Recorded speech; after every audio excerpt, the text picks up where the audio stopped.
Boa noite aos que estão chegando. A gente vai aguardar mais um pouco para o pessoal que está entrando, né, na atividade. Enquanto isso, a gente deixa o nosso anúncio de praxe, aí, que a atividade é gravada e vai depois para o YouTube. Então, que tenham os cuidados com relação a algum material clínico que seja apresentado na discussão. Acho que no trabalho em si não inclui material clínico.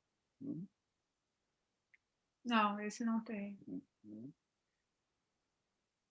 Bem, acho que já entrou um número grande de pessoas, alguns vão ir entrando aos poucos, mas então já vou dando a boa noite, bem-vindos a mais uma Quinta Científica nossa, tá? Hoje com a doutora Viviane Mondzack, que dispensa apresentações para todos, né? E que está trazendo um tema muito interessante e de extrema relevância para a gente, por uma ética institucional, com muitas reflexões interessantes. Acredito que a maioria tenha podido ler o trabalho que já foi disponibilizado, né? Mas ela vai apresentar um PowerPoint com uma síntese e depois dessa síntese, então, como de praxe, né, a gente abre a discussão através do levantar a mão ali. Todos têm a opção de levantar a mão. Para alguns ela aparece diretamente, para outros tem que abrir ou participantes ou reações, mas todo mundo tem a opção de levantar a mão e aí aparece para mim na ordem, né, de inscrição, e a gente chama de 2 em 2 ou 3 em 3 para a tela, e aí as perguntas, os comentários, né, são feitos e a discussão também, a Viviane vai poder discutir, o pessoal fica na tela enquanto está sendo discutido. Depois eu relembro isso depois da apresentação da Viviane, então. Então, acho que a gente já pode ir passando. Viviane, tudo contigo. Tá bom, obrigada, Maurício. Boa noite, colegas. Estou começando a me concentrar para fazer aquele exercício de manter uma imagem mental, imaginar na frente o rosto de vários colegas para ver se ajuda, porque ainda é muito estranho. Enfim, esse trabalho, ele segue uma linha que tem, claro, é um assunto que interessa a todos, mas começou, na verdade, quando eu participei junto com o Pechansky, há muito tempo atrás, de uma comissão para estudar aspectos de ética dentro da sociedade. Então, desde ali, isso vem se avolumando. Depois, um trabalho que está na Revista Brasileira, que é sobre ética do psicanalista, mais especificamente. E agora, em função de algumas coisas que eu andei lendo, eu acho que em função também de toda uma situação geral, mundial, local, eu achei importante trazer aqui para a discussão algumas ideias a respeito de uma ética institucional, alguma coisa assim, para a gente poder discutir,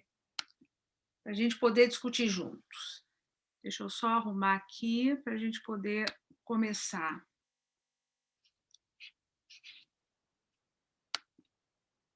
Deu, acho que estão podendo ver. Eu vou começar lendo para vocês uma passagem do Cogitations do Bion. Desde que essa passagem, desde que eu me deparei com ela, e foi quase por acaso, assim, ela ficou muito, muito comigo. Senhoras e senhores, estivemos ouvindo um artigo muito interessante e estimulante. Tive a vantagem de ter lido o trabalho do Dr. X, e embora não concorde com tudo, principalmente porque não faço a menor ideia do que ele pensa que está falando, e tenho certeza que ele também não faz, achei sua apresentação estimulante.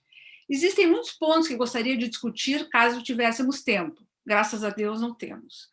Mas sei que há muita gente ansiosa para falar.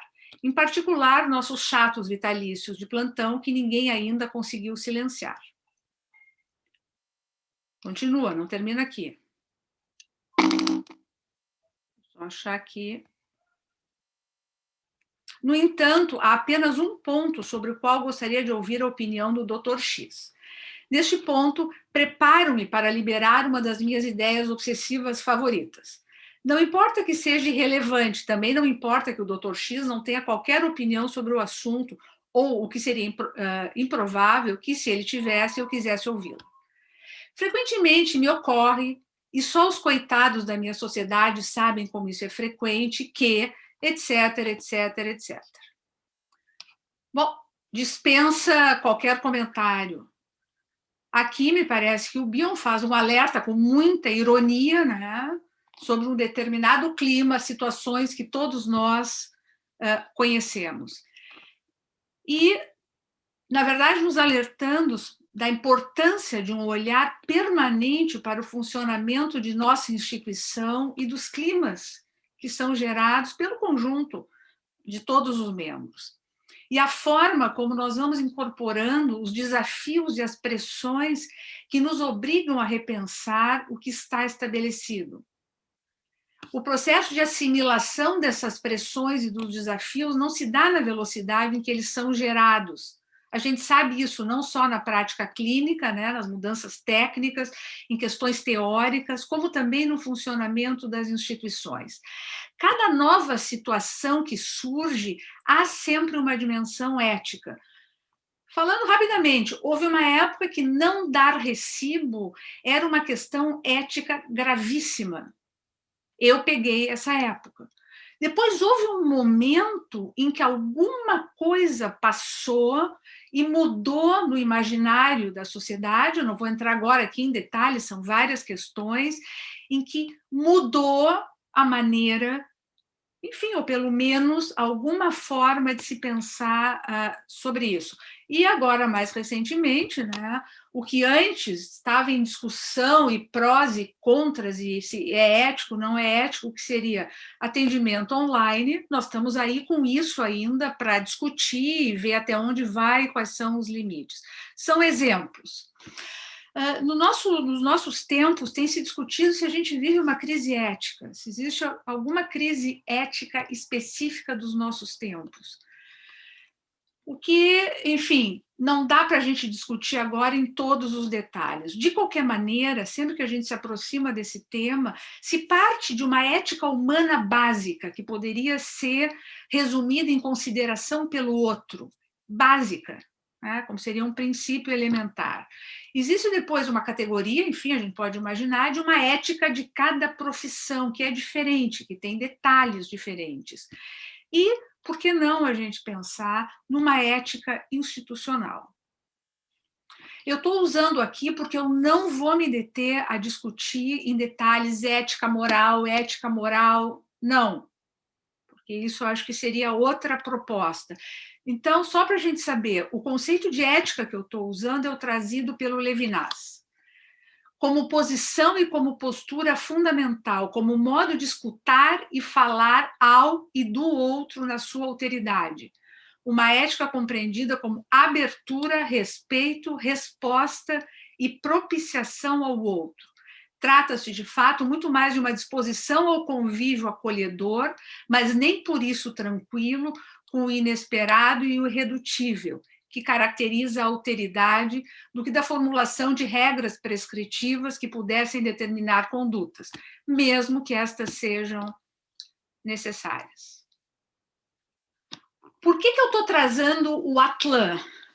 O Atlan é um autor, me foi apresentado pelos Pelanda há muito tempo atrás, enfim, tem me acompanhado em várias questões. Ele é um amigo da psicanálise, ele nos livros dele, ele fala ele muito Freud, ele gosta muito do Winnicott, ele discute bastante essas questões, e discute muito as questões de razão, anti-razão, não razão. E eu me deparei com um trabalho dele sobre níveis éticos, que faz parte de um estudo. Ele entrou, ele é um dos membros daquele Collegium Internacional, fundado acho que em 2003, 2004, e do qual fazem parte um grupo de notáveis filósofos, políticos, né, historiadores, enfim, pessoas de reconhecido saber. O Edgar Morin é o presidente honorário desse. É uma reunião de pessoas que tem como objetivo tentar encontrar possibilidades de discussão que propiciem entendimentos mais gerais entre nações. Claro, isso tem todo um alcance na prática. Eu vou dizer para vocês que eu não sei exatamente que tipo de alcance tem. Eles já lançaram, acho que 5 ou 6 cartas como manifestos com sugestões aos governantes. Então, resolvi trazer isso porque eu acho que, bom, nos ajuda, né, a pensar um pouco mais sobre esse tema. O que o Atlan diz é que todos os problemas éticos são percebidos e vividos por indivíduos segundo os valores e normas que suas sociedades herdaram. E que o tipo de racionalidade onde se insere a ética é uma racionalidade mítica, ela não tem origem num conhecimento racional e científico que caracteriza as sociedades ocidentais. Diz respeito a um projeto, a um querer, muito mais do que ao conhecimento, e exprime-se nesse conjunto de desejos, necessidades, representações conscientes e inconscientes. Um primeiro nível, isso no trabalho eu discorro mais, mas aqui eu vou só dar um vistaço para tentar situar. O primeiro nível seria o nível da dor a ser evitada e do prazer a ser procurado, diretamente relacionado ao indivíduo e ao aqui e agora. Tá? Então, vai haver uma coincidência entre bem seria o prazer e mal, dor. Esse é o nível que se retorna quando se regride a uma moral infantil de reação ao imediato, onde o único bem reconhecível é o das necessidades de cada um. Eu botei uma interrogação, porque não é exatamente regride, é como se esse nível tivesse sempre presente e em situações de maior vulnerabilidade por uma ou outra razão, quando a pessoa se sente mais ameaçada, é como se esse nível pudesse assumir o primeiro plano, situações de risco. Né? Num segundo nível, vai crescendo em abstração e complexidade, as experiências de prazer e dor de cada indivíduo são memorizadas, são representadas em função de sua história individual e coletiva, incluindo o efeito da imaginação. Aí o bem e o mal, eles vão ser estendidos no tempo, deslocados no espaço e começando a se estender ao outro. Surge a partir daí o julgamento reflexivo, que postula a necessidade de serem adiados desejos, como optar por uma dor imediata a favor de um prazer futuro em relação a si próprio ou ao outro. Essa experiência será, então, modificada, transformada, interpretada em função da nossa memória e imaginação. Então, por exemplo, a perspectiva de uma recompensa futura com grande repercussão de prestígio no grupo pode vir a tornar prazerosa uma experiência que, sem tal expectativa, seria penosa para o indivíduo no momento presente. Se eu vou ter uma recompensa na instituição, que se eu fizer um trabalho tal, eu vou ter reconhecimento, talvez isso me faça passar pelo trabalho, enfim, por tudo isso que possa representar. Isso é um exemplo muito simples. Esse segundo nível ele é universal, mas ele é diversificado em relação aos seus conteúdos, porque cada sociedade, não existe um universal aqui. Cada sociedade determina de maneira própria as leis do desejo e da sua sublimação. Tá? Aqui se considera que se esboça uma ética do adulto, não sendo a satisfação obtida imediatamente. Aí se propicia o acesso à reflexão, que pode fazer com que se sinta o bem como o próprio fato de compreender e refletir sobre algo, e o mal como obstáculo à compreensão. No terceiro nível, que eu acho que também nos importa bastante, o que se busca é uma reflexão, um julgamento sobre os julgamentos e sobre essas categorias de bem ou mal que foram construídos numa ética de segundo nível. Né? Então, o que o terceiro nível buscaria é avaliar os sistemas éticos instituídos, incluindo a realidade de grupos sociais diversos em sua maneira concreta de existir e de se comportar, mediados por sua cultura, língua e história. Portanto, reflexão sobre o que está e o que foi construído. E a partir dessa reflexão, então, decantar uma essência com a qual a maior parte das pessoas pudesse concordar. É uma ética, nas palavras dele, da argumentação, onde o diálogo entre diferentes sistemas de valores e normas obedeceria a uma só regra: necessidade de resolver os problemas práticos de coexistência sem recorrer, se possível, à guerra. O diálogo no terceiro nível ele não se estabelece naturalmente, ele é um processo que se efetua segundo pressões sociais, históricas, políticas, e não apenas assim como, vamos sentar e trocar ideias do nada. Ou seja, é necessário um trabalho permanente de observação e de desacomodação para colocar em movimento um processo de questionamento e confronto de ideias e fazeres. Ou seja, é uma atitude, é um outro ato necessário para refletir sobre o que está funcionando ou não, né? Claro que isso que o Atlan coloca, a partir da psicanálise, a gente poderia colocar de várias formas, uma trajetória desde o princípio do prazer até a gradual inclusão do princípio da realidade, perda da ilusão da onipotência infantil, reconhecimento da necessidade do outro em nossas vidas, expansão da capacidade de tolerar frustrações, enfim, são muitas maneiras que a gente poderia expressar de acordo com modelos de funcionamento da mente. O que fica como questão para se fazer esse exercício é: será que em nossa sociedade, eu estou falando no plural, mas claro que para nós interessa a gente pensar a nossa sociedade, se as diferenças dialogam de fato ou apenas se encontram sem se escutar, como na passagem do Bion citada no início desse trabalho, cada um juntos, mas cada um no seu próprio mundo. Bom, a partir daí, pensar nossas instituições, né, e que instituições nós, analistas, construímos e como nos relacionamos com elas.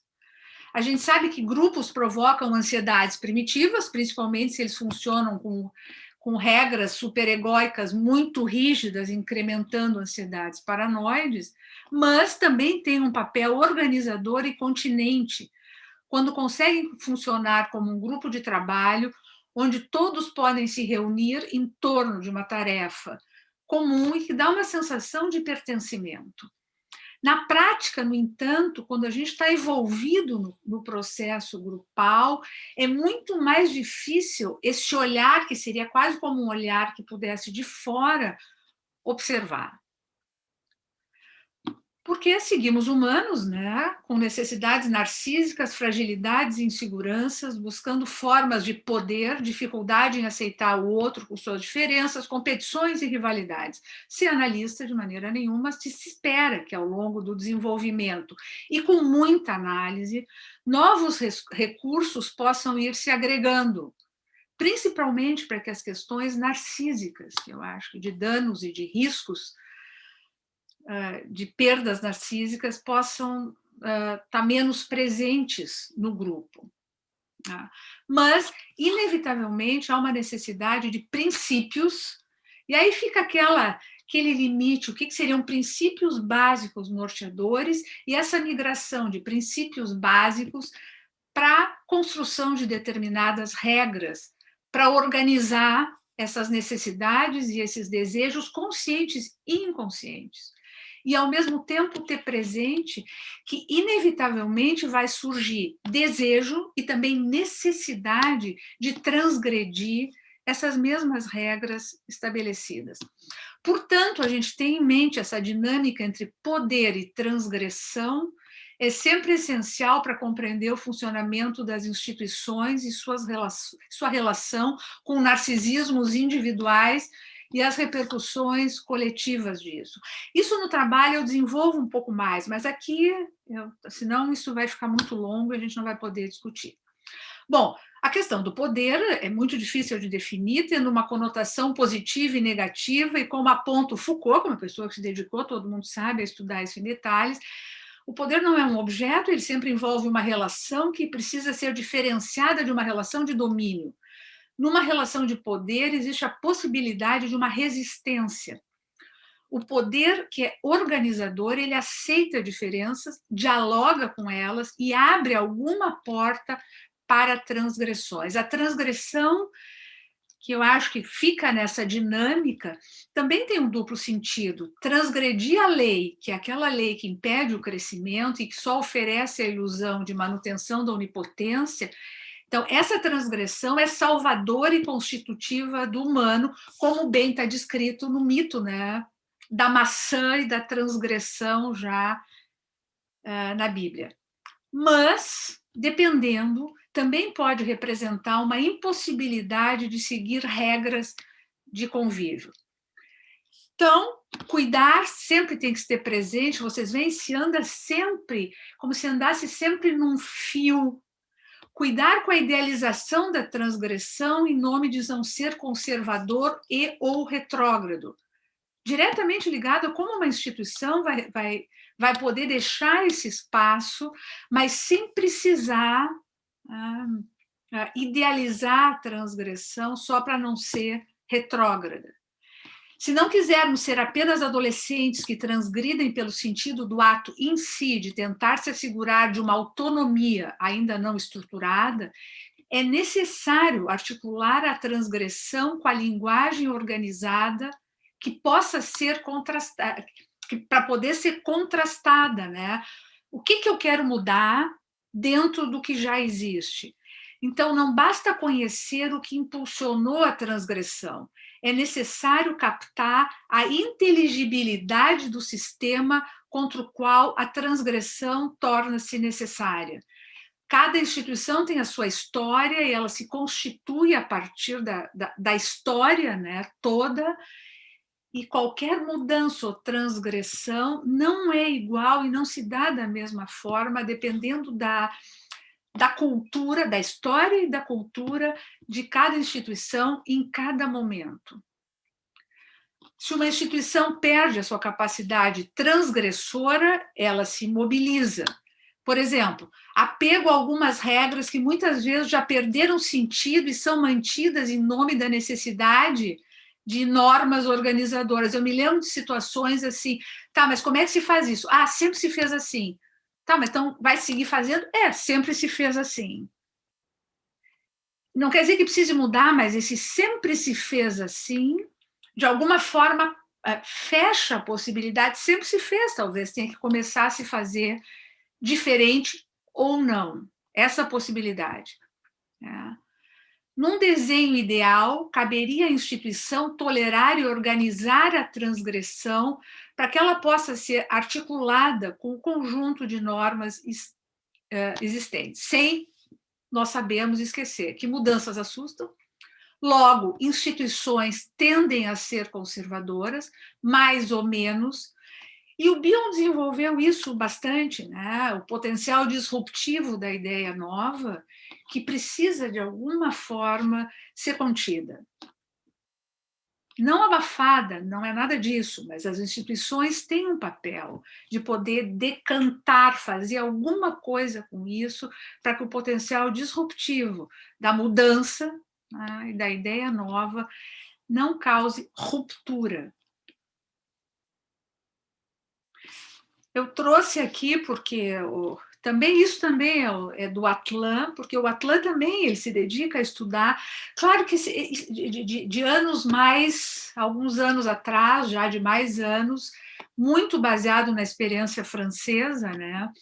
Mas ele traz o Pirkei Avot, ele é a ética dos pais, é um capítulo da Torá que se dedica à ética dos pais, princípios para guiar os pais. O Atlan, ele destaca essa parte. Faze-te um mestre. Escolhe, uma vez constituída a tua personalidade adulta e exercendo o teu senso crítico, um mestre para te ensinar e para substituir, renovando-os, os alimentos morais do teu pai. Depois renova a tua escolha todas as vezes que tua trajetória demandar. Ao contrário do pai, que é apenas um, enfim, tentando pensar sobre essa colocação, exerce a possibilidade de infinitos pais simbólicos que o crescimento permite em termos de liberdade e autonomia, sabendo, no entanto, que sempre vamos precisar de um. A gente sabe que pais eficazes que se preocupam com o desenvolvimento de seus filhos como adultos procuram ajudar na tarefa de se separarem deles e a desenvolverem um senso crítico aberto para o exterior, mais do que uma crença onipotente de que detém todo o saber. A questão que se coloca é se há na nossa sociedade uma cultura de uma real abertura para a escuta do outro e dos outros, pode ser em termos pessoais, em termos de linhas de pensamento, que nós estamos considerando, eu estou considerando nesse trabalho como um dos eixos fundamentais de uma ética de terceiro nível, onde ideias possam ser confrontadas num clima de solidariedade. O Atlan ele se detém a discutir e ele questiona o que ele percebe, em alguma medida, né? Por que sociedades psicanalíticas muitas vezes se mantêm presos, e a gente discute isso e sabe disso, a Freud de uma maneira quase religiosa, como se discutir isso fosse ameaçar ou fosse alguma heresia que fosse ser cometida. Se a gente pensar, portanto, numa instituição psicanalítica, né, como um sistema complexo, em que vários elementos, incluindo o acaso de momentos, de tudo isso, né, estão juntas, se juntam e constroem um todo, né, como uma propriedade emergente que não tem a ver simplesmente com a soma de todos os elementos, né, forma uma nova formação. A gente pode pensar que há um quantum de tensão, ansiedade, desorganização de regras que pode ser absorvido numa unidade de tempo, que possa levar à emergência do novo, sem levar a rupturas ou morte de sistema. Então, como a gente pensa o psiquismo também, quando se pensa a partir da teoria do caos, né, de que é necessário uma certa dose, né, como se o sistema fosse, ele vai, em algum momento, inevitavelmente vai ter alguma desorganização, e, dependendo da estrutura de uma instituição, isso pode levar a uma nova reorganização, que a gente não sabe exatamente qual é. O Atlan tem um livro que é Entre o Cristal e a Fumaça, é só uma outra metáfora, vocês veem, para colocar isso. Claro que ele desenvolve e vale muito a pena ler, porque ele realmente traz muito mais elementos para a gente pensar essa metáfora dele. Que a gente deve tentar funcionar não na rigidez do cristal, nem na volatilidade da fumaça. E é como se numa instituição estivéssemos sempre tentando equilibrar esses extremos. E é uma tensão essencial se ela puder ser tolerada, sem fixidez extrema, permitindo estabilidade e renovação. Vocês veem, não é qualquer meta, mas a gente poder ter isso em mente, algum tipo de balanço necessário. Bom, então, algum possível eixo para a gente pensar numa ética institucional. Então, o compromisso de buscar é um compromisso individual, é um compromisso em vários níveis dentro de uma instituição. Buscar climas, grupo de trabalhos capazes de manter, intermediar esses extremos necessários e inevitáveis. Como criar sistemas de alerta quando, inevitavelmente, essa intermediação falhar? Que sistemas nós temos de observação da instituição e do funcionamento dela? O quanto nós nos dedicamos ou temos isso presente? Lembrar que psicanalistas, mesmo analisados, mantêm núcleos inconscientes de medos de perda de poder, de espaço, que podem ser vividos como danos narcísicos. Essa função de estabilidade, o exemplo, a pandemia é um exemplo pequeno disso, mas claríssimo, né? De alguma forma, eu acho que a sociedade conseguiu oferecer para os seus membros um clima de contenção, no bom sentido, de não se sentir, de ter orientações, de ter princípios, de se sentir atendido, olhado, levado em conta. Então, esse é um clima de veio o novo e tentar, né, a partir disso, manter. Bom, agora vamos ver o que vai acontecer a partir daí. Eu acho que esse foi um exemplo que a gente experimentou, que a gente viveu, bem claro, melhor para cá, pior para lá, uns podem achar mais assim ou mais assado, mas esse clima que não foi o clima que a gente viveu em termos de instituição nacional, se vocês forem ver, de ter uma orientação, da gente poder saber, olha, acho que é melhor assim, vamos fazer assim, vamos poder, né, estar juntos, encontrando e sentindo esse tipo de respaldo. Bom, isso eu trouxe aqui para vocês, mas, enfim, eu acho interessante, mas eu vou rápido. Podemos deixar para depois. É só porque eu acho que está presente em toda a crise ética, em tudo que a gente está vivendo nesse momento. E o Atlan, de novo, vocês veem, é o autor que eu escolhi para seguir, né? Teriam infinitos outros, né? Em que ele diz, não só ele, mas ele leva e traz isso muito bem, de que, na verdade, a razão, ela se ofereceu, ela surgiu para substituir, né, um princípio religioso, que era o que comandava. Então, a razão surgiu como a grande saída para todos os males, né? Os positivistas, no terceiro nível, o científico, que era o da razão, que ia poder resolver todas as questões. É óbvio que isso levou a um mito de uma razão onipotente que fracassou, porque essa razão, de alguma forma, não levou em conta, né, todas as questões, inclusive inconscientes, e que estão sempre presentes. Então, mesmo que o princípio da ciência pressuponha a busca da verdade, e ainda com a vantagem de poder ser reformulado se necessário, tem o inconveniente de sua possível dissociação do mundo das verdades subjetivas, da estética e da ética. Como nós bem sabemos, psicanalistas, qualquer saber científico pode ser usado com várias funções, inclusive com funções defensivas e de negação da realidade. Então, a razão, como único guia, ela é falha, ela nunca é neutra. Então, a visão de uma razão, que é o que ele diz, né, que não se limita à racionalidade, mas integra o duplo registro do humano, que nós, consciente e inconsciente, simetria, assimetria, processo primário e secundário. Bom, algumas ideias. Então, refletir sobre os mecanismos necessários se a gente, de fato, quiser encontrar uma ética de terceiro nível.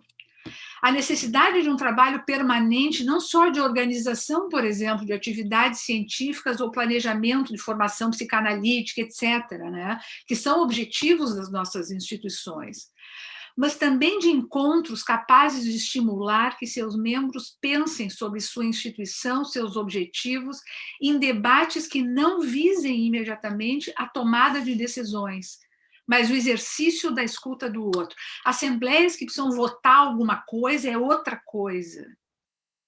Mas climas. Essa atividade das quintas-feiras, inclusive, ela costumava, acho que ainda fica uma atividade mais íntima, é em torno de uma atividade científica, mas essa é mais específica, mas de qualquer maneira, sempre que é possível, uma troca de ideias mais íntima favorece. Mas a sugestão é de encontros possíveis, para debater o que surgir de problemas institucionais, de questões, né, institucionais, sem preocupação com voto. Bom, agora eu vou ler rapidamente para vocês. Vai repetir alguma coisa, mas é como se fossem as considerações, assim, algumas considerações. O hacker, aliás, foi o Sérgio Lefkovitch que me lembrou desse trabalho do hacker. A psicanálise inaugura, de uma certa forma, uma nova era na ética humana ao salientar a importância do reconhecimento de desejos imorais, amorais, antimorais, condenáveis. Então, a gente poder reconhecer esses desejos é um abandono da hipocrisia, sempre difícil de fazer, e constitui um ato ético. Reconhecer a verdade sobre si mesmo é um princípio ético básico da psicanálise. A pergunta é por que não aplicar esses mesmos princípios às nossas instituições?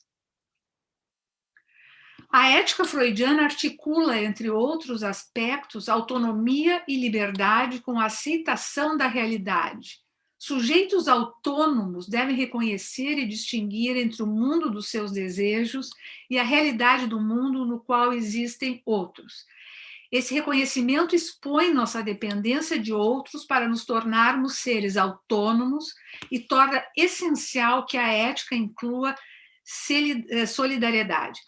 Mas aqui o conceito de solidariedade não é apenas consideração pelo outro.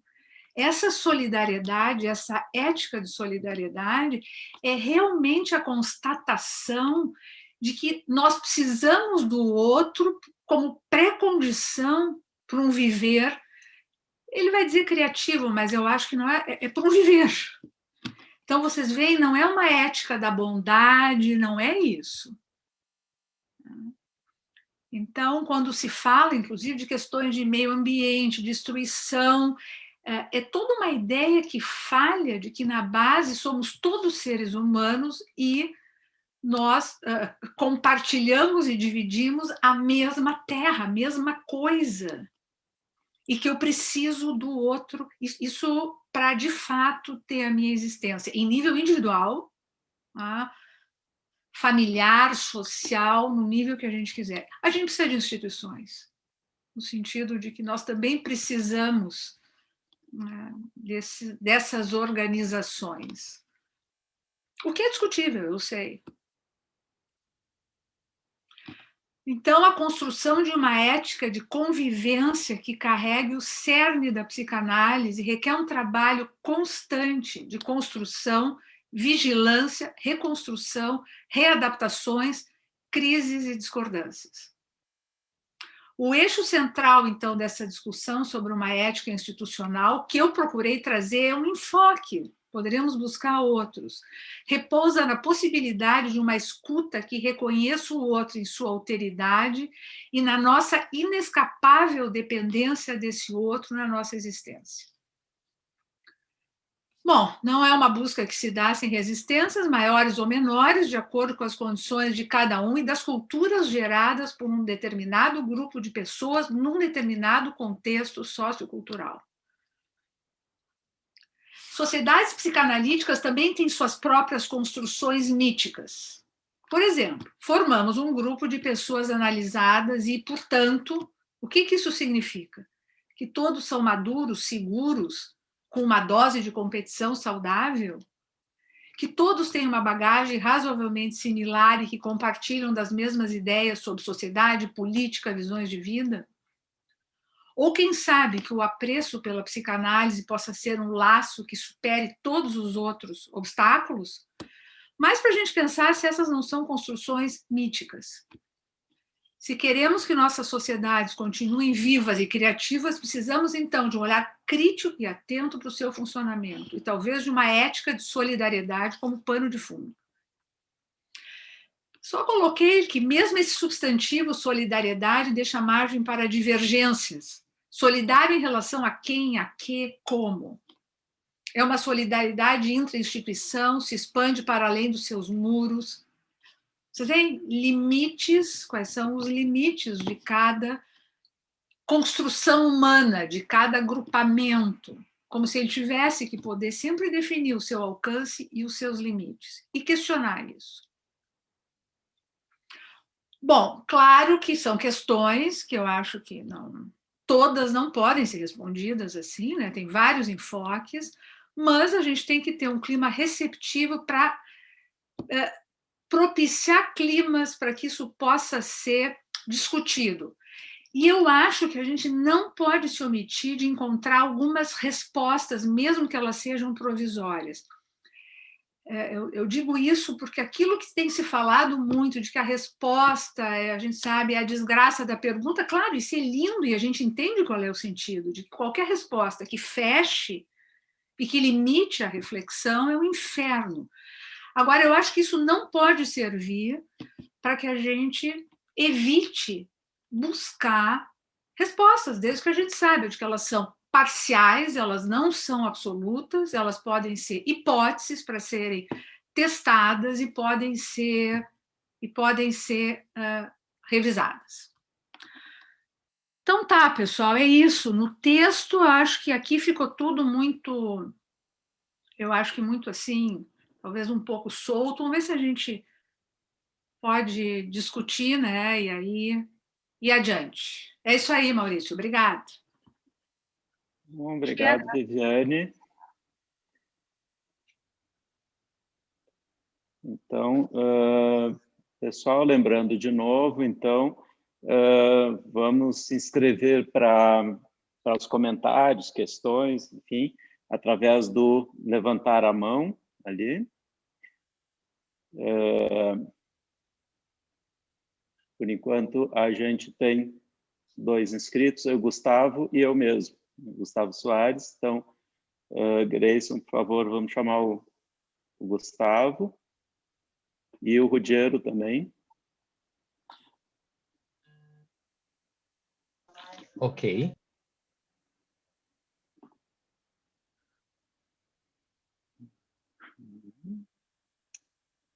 E, bom, Gustavo, o Rudiero e o Sérgio Leukovics também, eu fico para depois.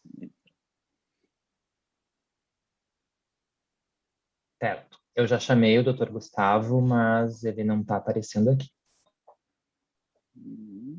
Sérgio.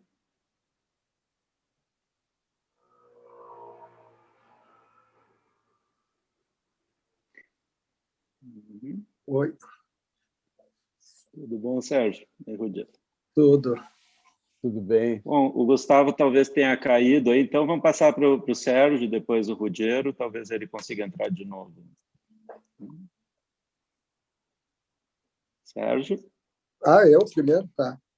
Não, eu queria cumprimentar a Vi, achei importantíssimo e atualíssimo essa discussão sobre ética institucional. Eu me lembrei da questão que surgiu agora, teve um webinar da IPA sobre o fraterno. E daí, nesse webinar, o Cabré trouxe umas questões interessantes sobre isso, que a IPA foi fundada para administrar questões éticas entre os analistas, né? Que o Freud e o Ferenczi estavam muito preocupados com as questões éticas e que quiseram formar um grupo, né? Que eles chamam, o Ferenczi deu até o nome de uma comunidade científica fraternal para tentar lidar com essas questões, desafios éticos entre os analistas.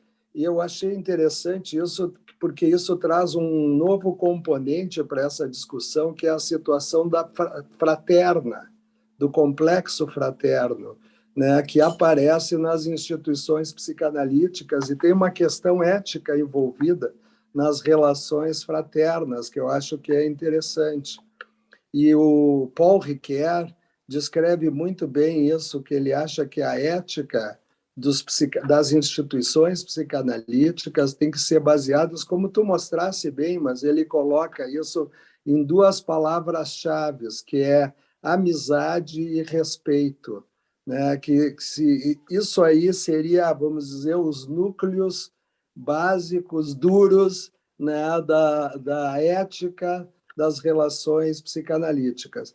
E uma outra coisa que eu pensei, mas aí já mais não na ética institucional, mas na ética nossa clínica com os pacientes, que a psicanálise vem se modificando de intervenções muito baseadas no consciente para intervenções dos analistas cada vez mais baseadas no seu próprio inconsciente. E isso cria uma necessidade de uma ética toda especial para poder trabalhar dessa maneira. É um desafio ético também. Então, seriam mais ou menos só para entrar na discussão e aproveitar o debate. Obrigado.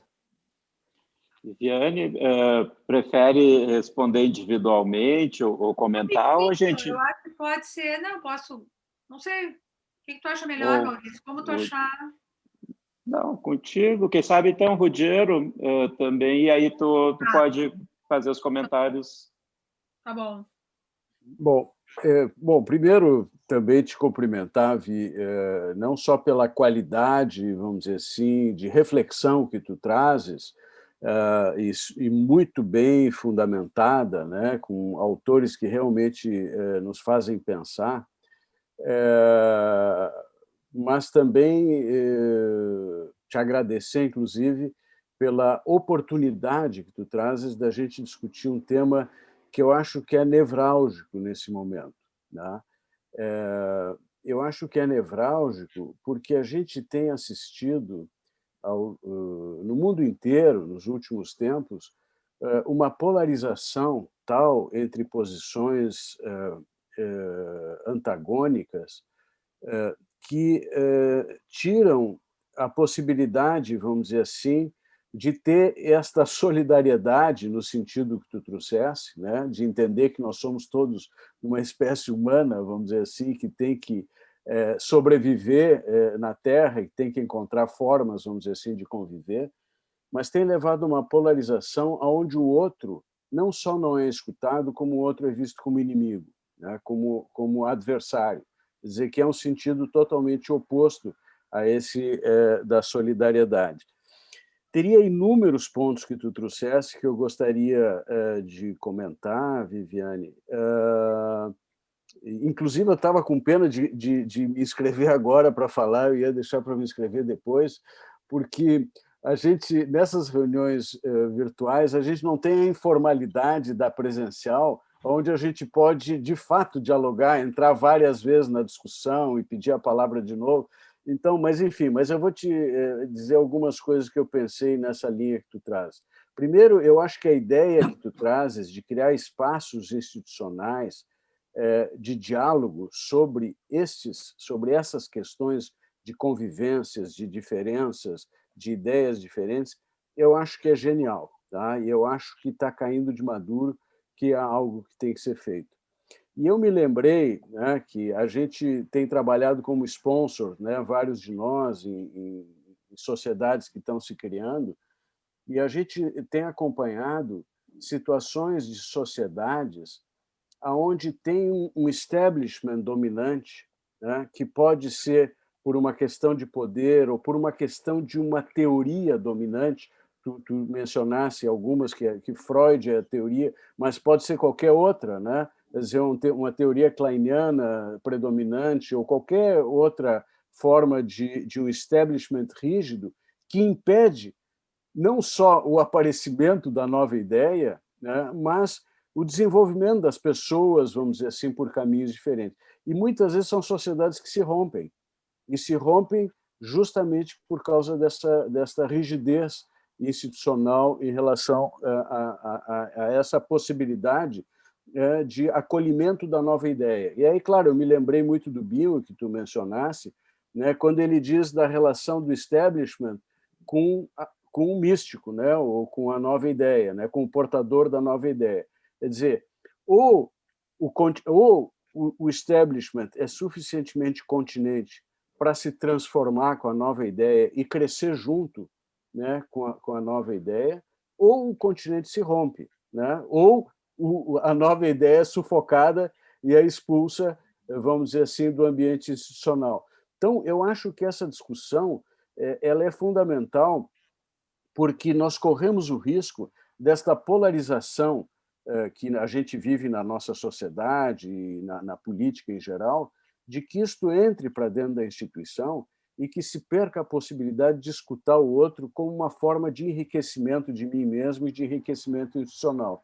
E que a gente caia nesta forma, vamos dizer assim, radical, onde não se escuta o outro e o outro é visto como inimigo e como adversário que precisa ser derrubado ou eliminado. Tá? Enfim, mas isso para começar, tá? Eu quero ouvir vocês e te ouvir os outros e depois, de repente, eu entro de novo na conversa. Não, eu acho que tudo isso que vocês estão trazendo, vocês veem, mesmo que tivessem no trabalho, tem mais uma ideia, tem mais alguma coisa que vai se somando. Tá? E que o que tem numa base, eu acho, é que a gente, psicanalista, a gente sabe como é que funcionam essas coisas. Um complexo fraterno, a gente sabe, né? Como é que funcionam desejos inconscientes, a gente sabe. Mas a gente sabe como é que funcionam instituições, a gente é capaz de discorrer sobre instituições, funcionamento de grupos e tudo isso. Algumas vezes a gente se esquece, mesmo sabendo, que a gente está dentro disso e a gente sofre pressões de várias ordens, momento histórico, tudo isso, né, de todas as questões, de contextos de várias ordens, e às vezes a gente nem se dá conta que está sofrendo, né, essas pressões dentro da sociedade, ou reproduzindo isso de uma maneira ou de outra, tá? Lutas de poder, porque o problema não é qual é a teoria como forma de poder, como forma dominante. Então, eu acho que quando a questão da gente ter esse mito de que analistas são analisados e a gente está acima disso, talvez impeça de exercer esse tipo, eu acho que é uma atividade de terceiro nível. Reflexão sobre isso. É super difícil, pessoal. O grande vilão é o narcisismo, não.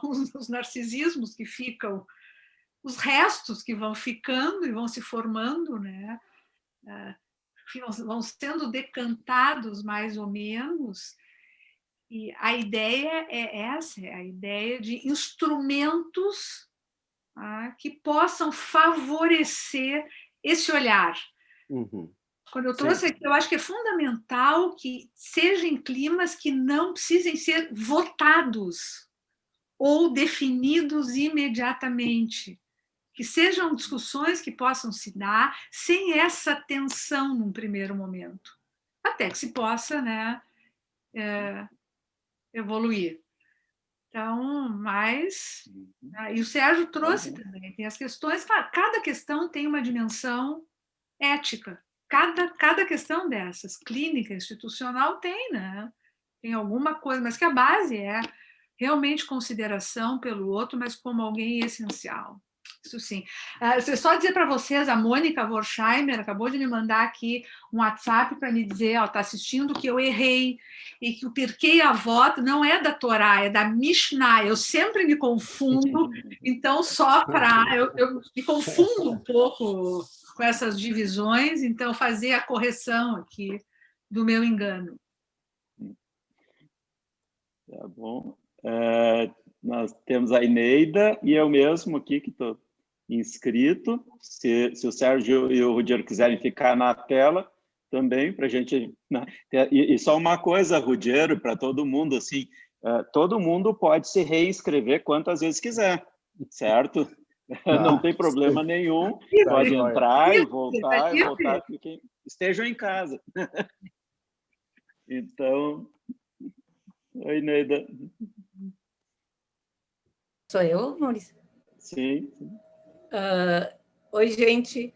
Eu realmente lamento, como vocês estão dizendo, a gente não poder se ver, né? E eu tinha lido o trabalho, tinha gostado muito disso para vir, mas eu não ia falar. Mas eu me lembrei, o Freud já falava do narcisismo, das pequenas diferenças, mas eu me lembrei de uma outra vivência que a gente teve, que eu acho que pode ajudar, e começando por uma história autobiográfica. Quando eu era pequena, o meu avô tinha toda a coleção do Reader's Digest, que era proibida para crianças. O que eu fazia? Eu lia escondido.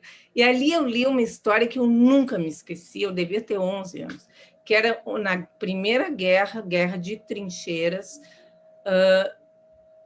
os inimigos, né, os alemães e os ingleses, eu acho que era, e toca o sino de Natal.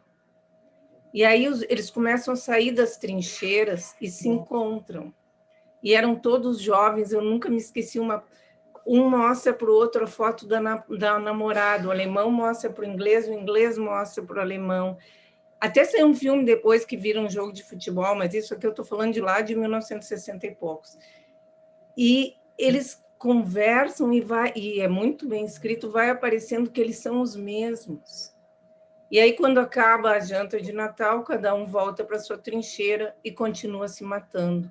Então, eu acho que encontrar o semelhante no outro, que a princípio é alguém que é um inimigo, que quer nos matar, ajuda muito. E aí eu queria contar uma experiência que a gente teve quando a Viviane era presidente da Sociedade Psicanalítica, e a nossa sociedade, como todas as outras, passa por todas essas vicissitudes, e a Vi instituiu uns encontros que eram sem agenda, e não eram...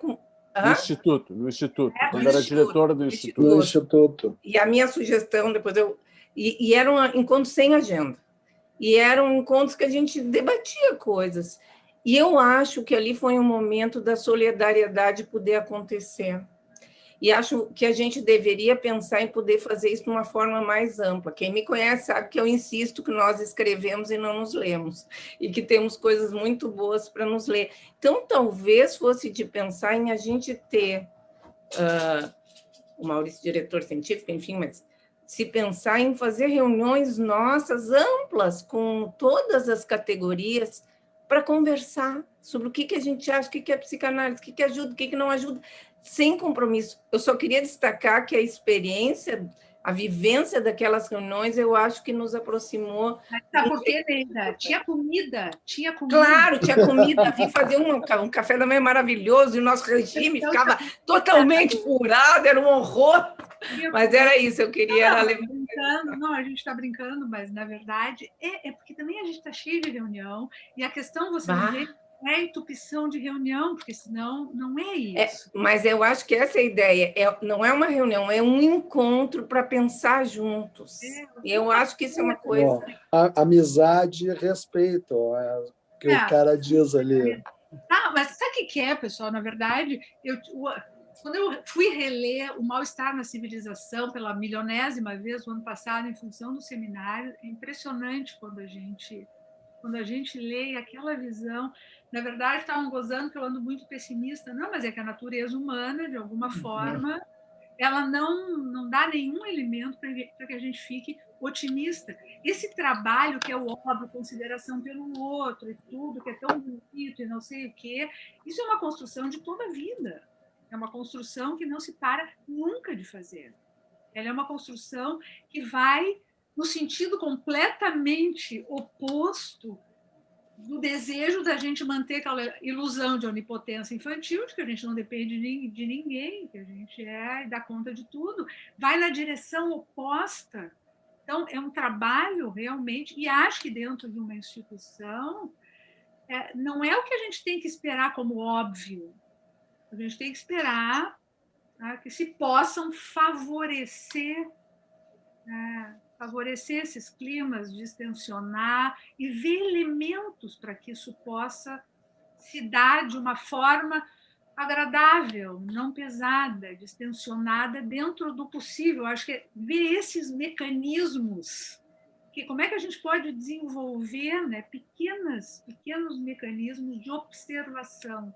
No final, o primeiro é muito como o trabalho clínico, a gente precisa observar, tem que ter um olho, e a gente ajuda os pacientes a desenvolver esse olho que é capaz de se auto-observar de uma forma mais corajosa, mais sincera, como o Hacker diz, para poder admitir nossas falhas. Quando nas reuniões eu escuto, às vezes, reuniões assim, para que mudar? A nossa sociedade é uma vencedora, todo mundo elogia muito, me dá arrepios.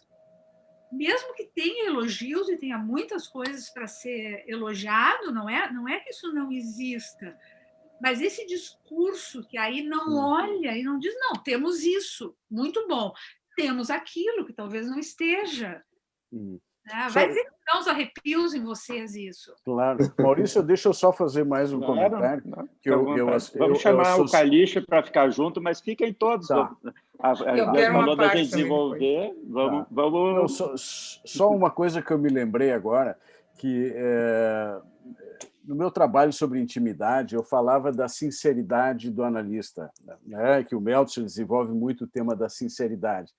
Aí o Kansiper veio falar comigo e disse assim, Ruggiero, tu sabe de onde vem a palavra sinceridade? E eu não sabia de onde vinha, né? Aí ele diz, não, vem do latim, que é sem cera, sincera, ou seja, o rosto sem cera. tá? O rosto como ele é, o rosto de verdade, sabe? E eu acho sem que maquiagem. É isso. Sem maquiagem, sem a cera, né? E eu acho que é isso, às vezes, que uma instituição põe uma cera, né, que esconde a sua verdadeira natureza. Só uma partezinha do Luciano Veríssimo. Tem um quadrinho dele que são as cobras olhando o infinito e uma diz assim para a outra: como nós somos insignificantes. E a outra diz: vocês quem? Carlos? Tu não quer falar, Maurício? Estava escrito antes? Não, mas eu vou ter espaço aí. Como eu estou na posição aqui de do pessoal, eu fico para depois. Oi, pessoal, tudo bem? Nesse clima que a Viviane já trouxe o desconforto de que essas conversas elas seriam muito diferentes ao vivo, tá? Mas, enfim, é o que temos e tem funcionado. Então, vamos seguir nisso. Eu achei muito interessante o trabalho da Viviane, achei que ele toca temas que já são, de uma certa forma, trabalhados, conhecidos, mas ele toca de uma forma que ajuda a gente a sistematizar e a repensar coisas que precisam de novos pensamentos, tá? O que, em alguns vocabulários, quer dizer, tem poder heurístico, né? E isso sempre é algo muito interessante para qualquer coisa que se queira pensar que expanda o pensamento, tá?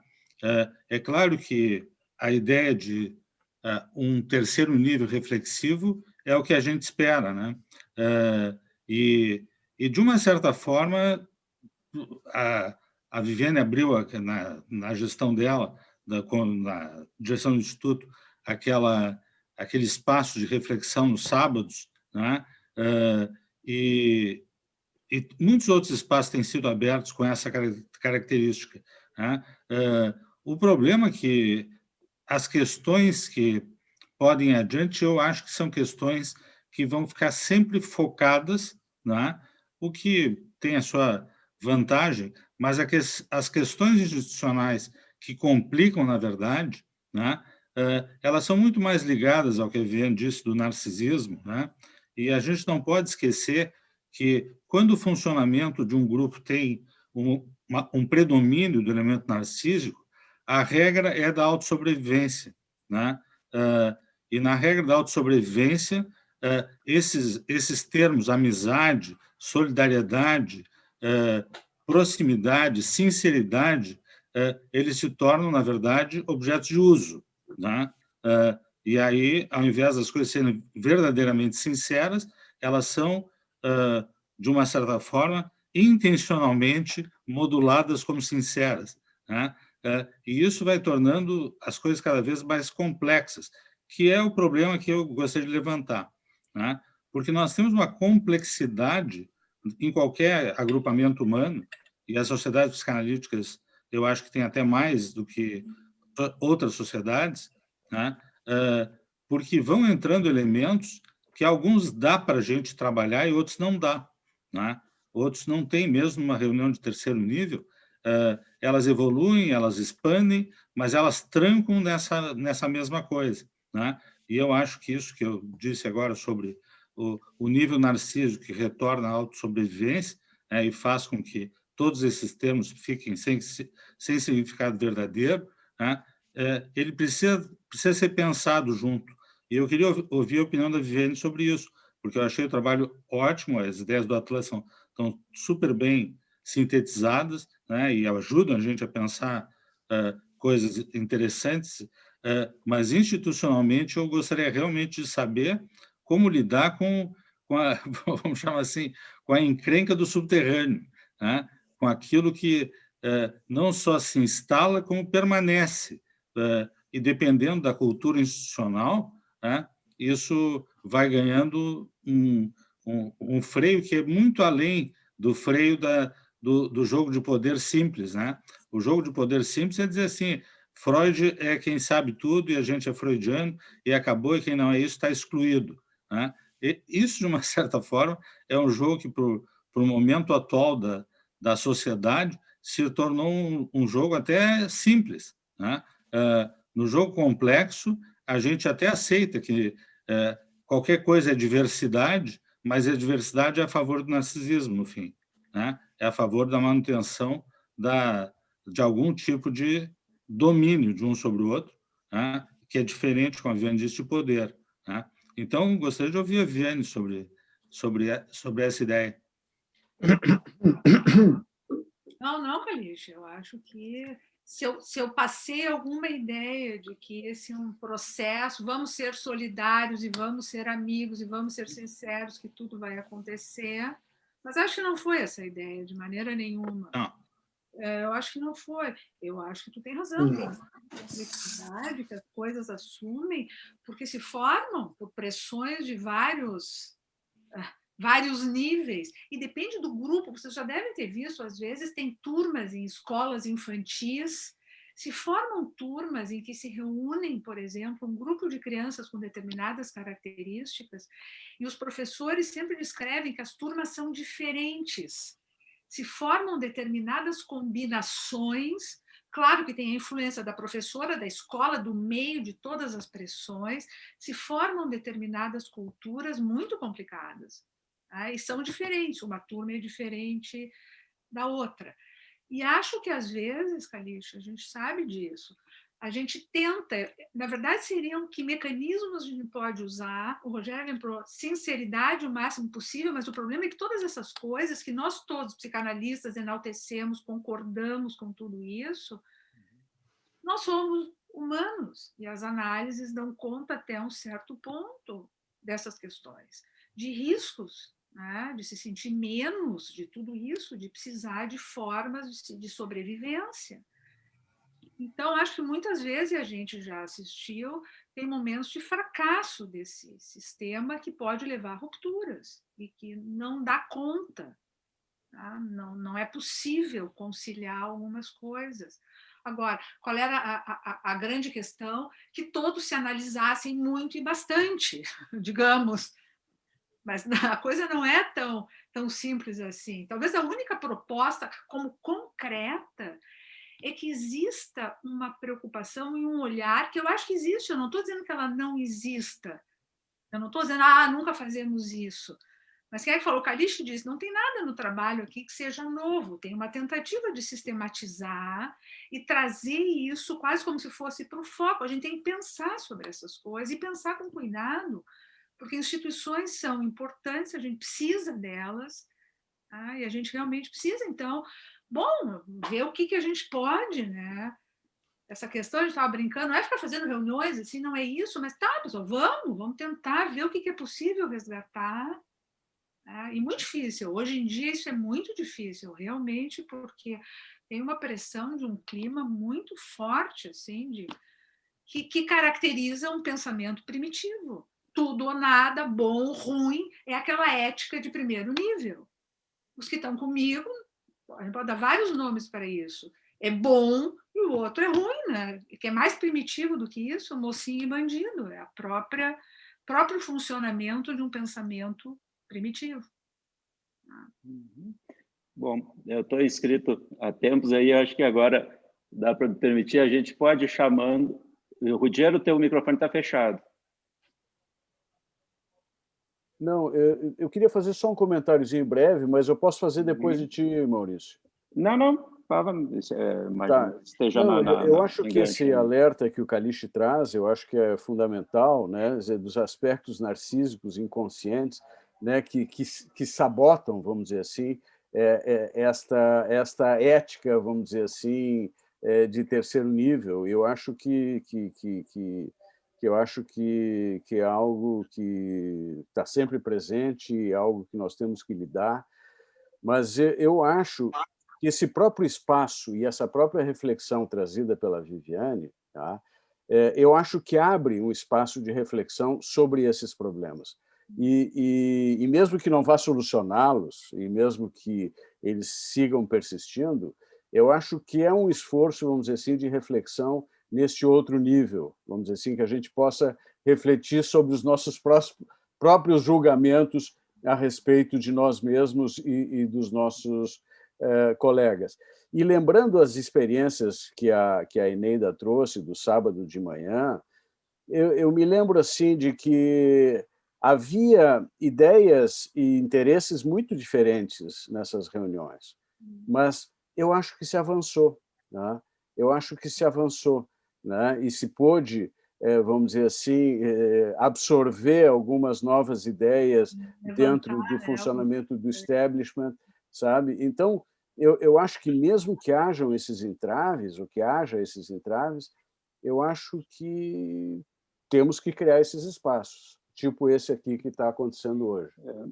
E eu estou, inclusive, fazendo uma improvisação agora, dentro dessa ideia de criar espaço. Normalmente, a gente passa de 2 em 2, 3 em 3, o pessoal vai saindo, mas enquanto for possível manter na tela todos, eu estou improvisando aqui, para que a gente possa ter essa interação mais livre, né? E por enquanto está sendo possível, né? Daqui a pouco tiver um número que não caiba, né? A gente pode chamar também, que está inscrito, o Leonardo Siqueira Araújo, e enquanto isso eu queria colocar também algumas reflexões que eu acho que vão encadear com isso. Tem um autor que, embora não seja tão conhecido da gente, ele é um dos principais autores no estudo da complexidade, e um dos precursores e um dos mais importantes, que é o Murray Gell-Mann. O Murray Gell-Mann ele é um físico que ganhou o Nobel muito jovem, inclusive, mas depois de ganhar o Nobel, ele se dedicou aos estudos da complexidade. E na década de 90, ele lançou aquele livro Quark e o Jaguar, e depois ele criou o Instituto Santa Fé para os Estudos da Complexidade. Santa Fé não tem nada a ver com religião, é a cidade de Santa Fé, no Novo México. Só para deixar claro. E lá que reunia, assim, enfim, alguns ganhadores de Nobel, inclusive, né? E uma das reflexões, tem muitas muito interessantes, mas uma das ideias que ele trouxe foi assim, será que era possível quantificar a complexidade de alguma maneira? O que era a complexidade, que era difícil de definir, para começar? E uma proposta dele era assim, de que a máxima complexidade estava na posição intermediária entre a ordem e a desordem. Que quando havia muita ordem, havia pouca complexidade, quando havia muita desordem, havia pouca complexidade, que é muito semelhante ao que tu traz com a história do cristal e da fumaça, né? Assim, a fumaça é muita desordem, né? Do ponto de vista físico. O cristal é muita ordem. Nenhum dos dois é complexo. A máxima está no intermediário, né? E eu acho que essa ideia dele é interessante para a gente pensar, por exemplo, a polarização, né? Os polos são cristais, né? Assim, ou fumaça, não sei, mas, né, a situação de polarização é uma situação que foge da complexidade também, né? Me parece, assim. E a gente tentar sempre ter posições intermediárias, por exemplo, onde não haja excesso de poder, né, em nenhum sentido, assim, mas que haja alguma organização, alguma, né, situação, poderia ser algum tipo de norte, assim, essa ideia do intermediário, né, da posição intermediária, assim, que eu estava pensando. Naquele exemplo que tu traz do Bion, talvez a gente possa até aplicar essa ideia, porque eu fiquei pensando assim, naquele exemplo que ele põe, o que está entre parênteses, será que aquilo é o mais sincero? Pode ser, pode não ser, né? Assim, por exemplo, num sentido que a gente pode olhar a fala do Bion, a gente pode pensar assim, tem uma hipocrisia que a gente deveria ser capaz de dispensar, né, nas instituições, nos nossos diálogos, né?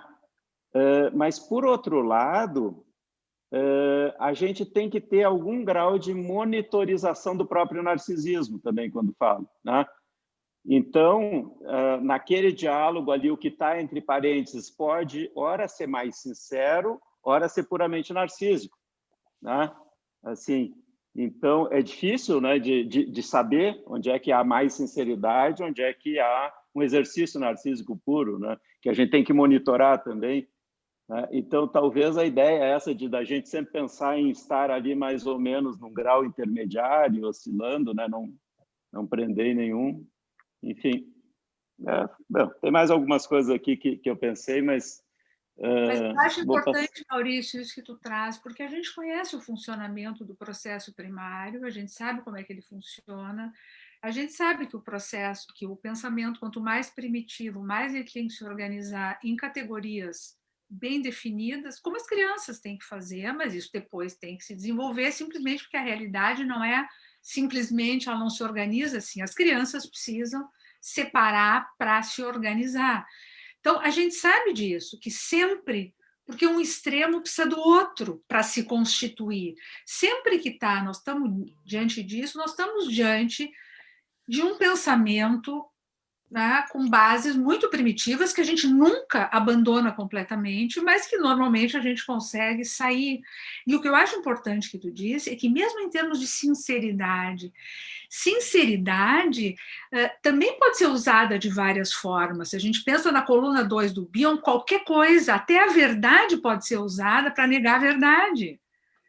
Então, em termos de sinceridade, isso que tu apontou, eu acho importante. A gente não pode sair dizendo tudo o que quer, a hora que quer, para qualquer um. A gente não pode fazer isso para os pacientes. Isso é desumano, isso não é humano, é um uso da verdade cruel.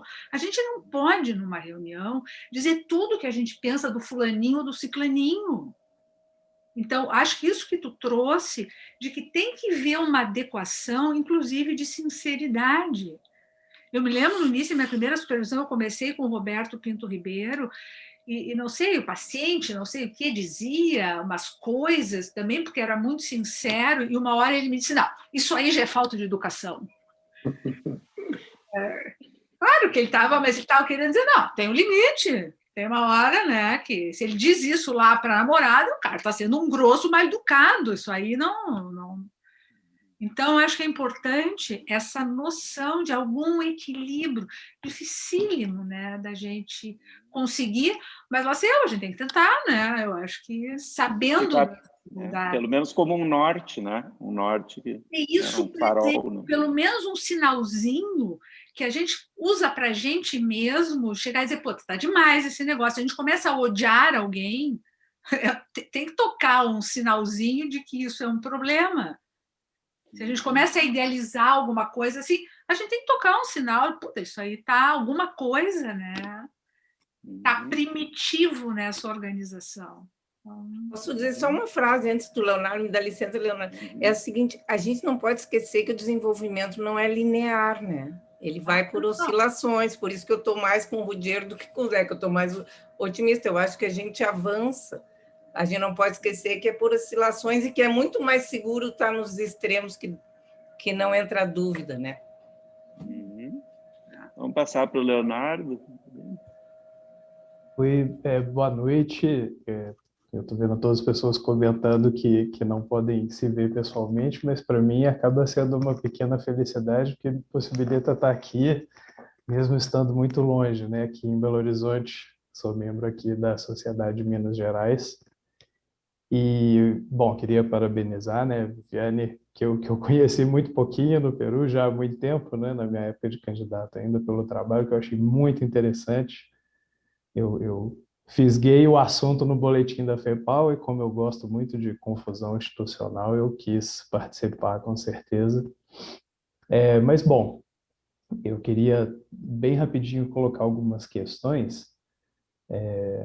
Eu achei muito interessante o comentário do Ruggiero, né, sobre as sociedades que têm um establishment dominante onde o novo não pode aparecer e que a tendência é da ruptura. Isso me fez pensar uma questão que eu queria colocar, que é como você enxerga, como vocês enxergam essa ideia da interação da superestrutura, da estrutura supra-sociedade, FEBRAPSE, FEPAL, IPA, com a sociedade. A minha sensação é de que, em muitos casos, as sociedades tendem a ser mais familiares, mas, ao mesmo tempo, mais insulares, enquanto o espaço supra-societário é mais cosmopolita, ou enfim, né? Ou talvez seja uma fantasia minha. Uma outra coisa é a respeito do que o Calixto colocou sobre como lidar com o subterrâneo, e eu fiquei pensando muito nessa ideia que a Viviane colocou no texto sobre pessoas analisadas, que no fundo, para mim, é um grande dilema, né? Porque a sociedade psicanalítica é uma sociedade de pessoas que, teoricamente, enxergam, percebem e lidam com questões inconscientes, mas elas não são analistas uns dos outros. Ou melhor dizendo, lembrando, puxando um pouquinho o passado do presidente da IPSO aqui, né? São analistas uns dos outros nos casos dos candidatos, o que já é todo um problema em si, mas entre os membros, tecnicamente, não. E sobre como funcionaria essa questão da política dentro da instituição, né? Porque você percebe questões subterrâneas, mas não necessariamente pode intervir interpretativamente sobre essas questões. E por último, né, nesse sentido, uma coisa que o Maurício falou sobre um nível de hipocrisia que a gente poderia dispensar. E nesse sentido eu fico pensando se não é o contrário, se esse surgimento do inconsciente acaba gerando tantas outras camadas de defesas, né, com os quais as sociedades deveriam lidar. Mas, enfim, é isso. Muito obrigado. Só o Leonardo falou aí, evocou alguns, se alguém quiser também participar, por favor, se sintam livres. Eu acho que é importante o que tu trouxe, porque existem algumas características específicas das sociedades psicanalíticas que, de alguma forma, complicam ou trazem alguns novos elementos. O fato das relações cruzadas, de se analisar um nível, né? São todos membros em alguma medida, mas existem categorias e principalmente existem papéis diferentes que tendem a formar, a gente sabe disso, determinados laços, determinadas famílias, determinados usos que podem ser feitos para ganhos narcísicos, para competições.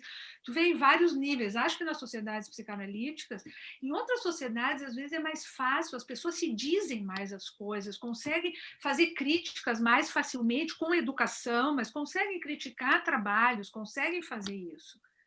Nas sociedades, pelo menos nas nossas, depende de cada cultura, às vezes é muito difícil. Existem outros laços de parentesco que eu acho que são complicadores. Agora, essa relação com as entidades supra, tu vê, né? É uma organização, aí, às vezes, em relação à sociedade, a outra instituição, pode ser FEBRAPS, FEPAL, e a gente vê as mesmas coisas se reproduzindo, as mesmas coisas, brigas de poder, divisões a favor e contra, a gente vê as mesmas coisas aí em unidades maiores. Mas, Leonardo, muitas questões. Claro, a gente poderia ficar conversando sobre isso, assim, mas obrigada por ter trazido essas características, eu acho que específicas, assim, que algumas da nossa sociedade tem que se prestar mais atenção, mais ainda. Eu fiquei pensando também sobre essa questão do supra e uma proposta, Viviane, que tu até coloca no teu trabalho, eu não me lembro se estava nos slides ou no trabalho escrito, mas num determinado momento, mais para o final, tu diz que as instituições deveriam poder criar instrumentos para observarem a si mesmas, né? Se observarem, né? E o que eu pensei ali, assim, que eu acho que sim, com certeza sim, né, de autorreflexão, mas a gente sabe que a autorreflexão, como a autoanálise, também tem limites, então talvez tenha que ser complementado por também observações externas, né, de certa maneira, ou pelo menos em alguns momentos, né, uma alternância, mas a gente sabe também que essas observações externas também podem, lá pelas tantas, ficarem opressoras. Então, de novo, fiquei pensando, talvez a gente tenha que achar de novo um meio termo, né, que permita as duas coisas, assim, né? Mas eu queria até te ouvir um pouco mais sobre esses instrumentos. Agora, eu acho que tu está trazendo, eu acho que isso é uma questão interessante, a gente conhecer aquilo. Quem é que falava que como é que a gente sabe qual é a identidade da gente, é o que eu penso de mim, o que os outros, como é que os outros me veem, como é que eu acho que os outros me veem. Falando assim, agora rapidamente. Eu acho que esse elemento de poder ver no imaginário, talvez de outras sociedades ou de instituições, como é que a nossa sociedade é vista, eu acho que esse é um elemento. Eu acho que tu tem razão. A gente tem que poder se ver sob o olhar dos outros. E não adianta, a gente tem que renunciar ao ideal da observação pura. A gente sabe que isso não existe. O observador, ele interfere no experimento. A gente tem que... Mas como dados, eu acho que é interessante isso, né? A gente tem que querer saber como é que a gente é visto. Vai filtrar isso, mas eu acho que esse é um elemento que também pode, pensando nesses instrumentos, a gente não ficar fechado na gente mesmo, mais insularmente, como o Leonardo falou, mas ter essa visão me parece um elemento bem interessante, sabe? Bem importante. Não, eu ia só comentar que a IPA tem um comitê, que é o Comitê de Assuntos Institucionais, e que quando alguma sociedade está com problema, com crise, por exemplo, um grupo está brigando com a diretoria, ou um grupo quer sair da sociedade, esse comitê envia algum membro, né, para fazer um diálogo entre esses dois grupos, digamos assim, quantas vezes for necessário. E é isso que a Viviane diz, algumas vezes as pessoas envolvidas têm que conversar entre elas sem ninguém, e outras vezes conversar com esse representante da IPA junto ali, né, nessa situação. E muitas vezes funciona bem, porque o que muitas vezes falta é esse diálogo, essa, vamos dizer assim, essa acolhida de diferentes ideias ou situações. Outras vezes não funciona, mas muitas vezes só essa possibilidade de aproximar as partes e fazer isso que vocês estavam comentando até, dessas reuniões e de diálogo de terceiro nível, digamos assim, é suficiente para resgatar certas situações das sociedades. Esse comitê é muito interessante. Eu acho que sim, é que talvez tudo isso que a gente está discutindo é para não precisar chegar nisso. Talvez a gente mesmo poder funcionar, sabe, fazer intermediações, mecanismos para não precisar chegar nisso. E geralmente é traumático, claro que ajuda, mas, enfim, normalmente é traumático, podendo não chegar, né? Se a gente puder fazer essa intermediação, às vezes não dá. Melhor, claro, melhor. Melhor, né? Se a gente puder olhar para isso. Sim, mas falando do Supra, eu me lembrei desse comitê. Ajuda, né? Aí vem, bom, vem uma... Isso aqui que eu me lembro, pode ser que seja por idealismo meu, talvez seja, mas nas famílias a gente aprende muito com os jovens nos mostrando o que nós somos também. E quando a gente é jovem, porque nós somos, a gente fica muito inibido de nós falar. Nós ainda somos jovens, Enem. Tu, eu não. Mas o que eu quero dizer... Jovens de terceiro nível. Vamos cantar a música aquela para a gente mostrar como a gente é jovem. Só uma coisa, vamos chamar o Ruggiero, Grayson, eu acho que ele saiu. Tá, eu só vou terminar isso. Eu teria muita vontade de ver de essa interação, a gente encontrar um jeito de ocorrer mais, porque eu acho que traz vida para a sociedade. Só que é difícil, mas eu gostaria muito. Tem até uma atividade que a gente está buscando, já te faço, Rogério, só para pegar o gancho aqui, que até o Caliche criou, aí a gente está buscando maneiras, né? Algumas funcionam, vamos ver, mas assim, a história do cafezinho, né? Que a gente não sabe se vai funcionar ou não, mas a gente tenta, né? Vai experimentando, que seria uma ideia disso, antes das atividades, ter umas salas para o pessoal entrar sem tema nenhum, só para, né? Sem tema pré-determinado, enfim, né? E que a gente está experimentando, vamos ver se vai funcionar, mas a ideia está dentro disso. Ela está dentro disso porque cria climas amistosos. A outra proposta é para pensar em questões que surjam da instituição, aí não tem tema delimitado, mas tem um tema geral, não específico. Mas tá, isso aí. Sim. Rogério? O teu microfone está desligado, Caliche. E temos as reuniões de sábado de manhã, dos grupos que estão funcionando no sábado de manhã, que não tem tema, não tem pauta, né? Não, é que eu tive que sair um minuto e depois, enfim, eu lamentei não continuar no papo com vocês, que o papo tá muito rico. E em relação ao que o Leonardo, né, de Belo Horizonte, trouxe, eu acho que é super importante isso que ele trouxe, porque isso é uma singularidade das sociedades psicanalíticas, que é o fato, né, de sermos analistas, de colegas e terem famílias analíticas e grupos, enfim. Eu acho que isso tudo torna tudo mais complexo. E aí eu me lembrei de uma frase do Roberto Pinto Ribeiro, que ele dizia que está bem que nós somos pessoas como qualquer outra, mas também nós não precisamos ser pior que os outros. Tá? Pior do que os outros. Tá? Ou seja, que as sociedades psicanalíticas, no fim, acabam sendo mais complexas, né? E grupos mais complexos por causa dessas transferências e para-transferências e para-contra-transferências, tá? Que tornam o sistema muito mais complexo. Né? Bem, a gente já está chegando no nosso horário, então eu queria passar para a Viviane para fazer as considerações finais, aí, né? Finais de hoje, mas não finais do tema, né? Porque está óbvio que ele precisa continuar. Ai, não, pessoal, eu continuo dizendo, a gente acho que bom, a gente consegue, principalmente se a gente consegue assim, né, conversar um pouco, trocar uma ideia. Então, é super bom. Eu acho que dá uma sensação assim boa, sabe? Da gente conversar alguma coisa, que eu acho que é um tema que nos diz respeito, eu acho que é um tema que é um cuidado, traz, acho que à tona, um cuidado com a nossa sociedade, né? Um cuidado com uma construção. Todos nós temos uma relação, eu acho que faz parte da vida da gente, né? Numa medida.